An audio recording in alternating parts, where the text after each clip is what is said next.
Alguma vez você já se perguntou se esse livro é mesmo a palavra de Deus? A Bíblia é um tesouro maravilhoso que Deus deixou para nós. E ela conta histórias maravilhosas que nos ensina lições muito preciosas. E hoje nós vamos aprender uma dessas lições da Bíblia. Mas antes, obrigada a vocês que estão se inscrevendo no canal. E se é a tua primeira vez, assiste o vídeo, fique até o final. Se você gostar, se inscreve, dá um like, compartilhe, para que as crianças e os adolescentes possam aprender a palavra de Deus. E que Deus te abençoe e sempre a Ele toda a honra e toda a glória. Havia um homem que ele era muito rico e ele estava fazendo aniversário. Ele tinha muitos empregados e no dia do seu aniversário ele decidiu que ele daria um presente para eles. Então ele pegou uma Bíblia e também R$ 1.500 e chamou os seus funcionários. E o primeiro que ele chamou era aquele que cuidava dos seus cavalos. Ele tinha cavalos de raça, muito valioso, e ele perguntou para ele: cocheiro, o que você gostaria de receber nesse dia? Essa Bíblia preciosa ou R$ 1.500? Ele olhou aquele dinheiro, olhou a Bíblia e ele disse: Senhor, eu não sei ler, a Bíblia não vai servir de nada para mim. Eu prefiro o dinheiro. Então, o Senhor chamou a Ana e falou: Ana, você sabe ler. Ana era cozinheira. Ele disse: você não quer essa Bíblia? Ela: não, eu não quero não. Eu tenho tantos livros em casa que eu não tenho nem tempo de ler. Eu prefiro o dinheiro. Eu vou comprar um lindo vestido para mim, vou comprar um monte de coisa legal. E aí o Senhor foi e chamou agora o seu mordomo. E ele disse para ele: meu mordomo, ele organizava a casa dele, né? Tudo que ele precisava, os negócios dele. Ele falou: meu mordomo, o que você quer? Você quer essa Bíblia ou você quer R$ 1.500? Ele falou: Senhor, até que eu gostaria de ter a Bíblia, mas eu vou pegar o dinheiro, que a minha esposa está doente, eu vou comprar os remédios para ela. E assim o mordomo também disse não para a Bíblia. Então, ele chamou a arrumadeira e ele disse para ela: escuta, a arrumadeira era aquela que arrumava toda a casa, deixava tudo bonito. E ele disse: escuta aqui, você quer essa Bíblia ou você quer R$ 1.500? O que tu quer de presente? Aí ela falou: eu não quero a Bíblia não. Eu já tenho uma Bíblia em casa e eu nem leio, ela está lá, jogada lá no móvel. Eu quero os R$ 1.500, que eu vou comprar um monte de coisa legal. Aí ele disse: tá bom. E ela saiu. E agora só restou um menino. Esse menino, ele trabalhava para ele pegando as cartas lá no correio. Antigamente se escrevia carta para as pessoas. Hoje a gente tem o WhatsApp, né?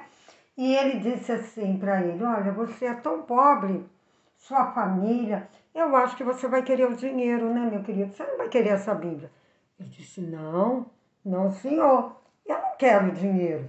Eu aprendi com a minha mãe que a Bíblia, ela é um tesouro precioso de Deus, que ela vale mais do que o ouro. Eu quero a Bíblia, Senhor. Então o patrão deu a Bíblia para ele e quando ele pegou a Bíblia, ele escutou um barulho. Que ele olhou, havia caído da Bíblia moedas de ouro. Eram umas moedas grossas e elas eram de ouro puro. Elas valiam muito dinheiro. E o menino ficou admirado. E quando ele folheou a Bíblia, o que tinha dentro? Muito dinheiro, muito mais do que os R$ 1.500. Eram tantas notas de 100 e notas de 50 que ele ficou assim, admirado. E o patrão falou para ele que Deus te abençoe, meu querido, que você faça bom uso da palavra de Deus e que Deus te dê sabedoria e muita riqueza também. E aqueles funcionários, quando viram aquilo, eles saíram rapidamente, estavam envergonhados e rapidamente foram embora para o seu serviço. As pessoas que desprezaram a Bíblia, não quiseram a Bíblia, elas não compreendiam a palavra de Deus. Para elas, é como se a Bíblia fosse um livro fechado e eles não tivessem a chave para poder abrir. Eles não sabiam o valor que a Bíblia tem. Isso acontece com as pessoas ainda hoje. A Bíblia, ela é um livro inspirado por Deus. E as pessoas, quando deixam ela de lado, não leem a Bíblia, elas perdem as coisas maravilhosas que tem na palavra de Deus. Para aquele menino que aprendeu com a sua mãe o valor da Bíblia e para aquele homem rico, eles sabiam que a Bíblia vale muito mais do que qualquer dinheiro. Ela é muito mais preciosa. Para eles, a Bíblia não era um livro fechado. A Bíblia era um livro aberto, onde eles podiam contemplar e aprender as maravilhas do Senhor. Aquele homem, ele ficou triste com a atitude dos seus empregados, mas o seu coração ficou cheio de alegria pela atitude daquele menino. E aquele menino saiu dali com uma pequena fortuna. Para ele, o mais precioso era a Bíblia, a palavra de Deus. A Bíblia é tão preciosa porque muitas pessoas não amam a Bíblia e não entendem a Bíblia.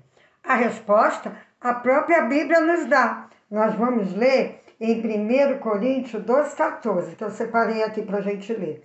Ele diz assim: o homem natural não aceita as coisas do Espírito de Deus, pois não podem compreendê-las. Então, o homem natural aqui, quando ele fala, é aquela pessoa que ainda não tem Jesus como Salvador. Para ele, as coisas de Deus são absurdas. Eles não conseguem entender. Mas quando a gente recebe Jesus como nosso Salvador, o Espírito Santo de Deus que habita em nós, ele vai nos ajudar a entender a sua palavra. Vou ler de novo 1 Coríntios 2,14, então ele diz assim: o homem natural não aceita as coisas do Espírito de Deus, pois lhes são absurdas e não pode compreendê-las. O homem que não tem Jesus ainda como seu Salvador não compreende a palavra de Deus, não consegue entender. E essa é uma das maravilhas que tem na Bíblia. Deus quer que a gente entenda a sua palavra. Deus quer que a gente ame a sua palavra. Mas para isso, Deus quer que a gente entenda a nossa condição de pecadores. Que a Bíblia diz que todos nós somos pecadores. Mas Jesus, ele veio ao mundo para resolver o nosso problema do pecado. Ele se entregou lá na cruz para morrer por mim e por você. Jesus foi sepultado, mas não ficou morto. Ao terceiro dia, Jesus ressuscitou. A Bíblia diz em 1 Coríntios 15, 3 e 4, ele diz: Cristo morreu pelos nossos pecados, segundo as Escrituras. Foi sepultado, mas ressuscitou ao terceiro dia, segundo as Escrituras. Ele morreu pelo nosso pecado, foi sepultado, mas ressuscitou ao terceiro dia. E porque ele ressuscitou, ele pode nos perdoar os nossos pecados e nós podemos recebê-lo como nosso Salvador. Que a Bíblia diz também, em Atos 16:30, crê no Senhor Jesus e será salvo. Se você pode entender que você é pecador, mas que Jesus morreu por você e que ele pode perdoar você, porque ele não ficou morto, ele ressuscitou, se você crê nisso de todo o coração, fala para Jesus, conversa com ele. Olha, orar é conversar com Deus. Fala para ele: Jesus, eu sei que eu sou pecador, mas que o Senhor pode perdoar os meus pecados, porque o Senhor morreu por mim, mas o Senhor não está morto, o Senhor ressuscitou. E eu quero que o Senhor seja o meu Salvador. E Jesus, ele vem morar em você. O Espírito Santo de Deus vem habitar em você. E ele vai te dar entendimento para que tu possa aprender da palavra dele. E toda vez que tu pegar a Bíblia, você precisa falar: Senhor, me dá entendimento da tua palavra, faz eu entender o que eu estou lendo. E ele, que é o autor da Bíblia, o criador da Bíblia, aquele que ama você, que quer que você entenda a Bíblia, ele vai te dar sabedoria. E você vai ver que a Bíblia, ela vale muito mais do que ouro, do que prata. Ela é um bem precioso, um tesouro de Deus, deixado para mim e para você aqui na terra. Recebe Jesus como Salvador e você vai entender melhor a sua palavra. E se você já tem Jesus como Salvador, fale da palavra de Deus, do amor de Deus para os seus amigos. Que Deus abençoe sua vida. Lembre-se que tu é precioso para Ele. Tu vale muito para o Senhor Jesus. E Ele te ama muito, muito, muito. Beijo. Fiquem todos na paz do Senhor e que Ele os abençoe. Amém.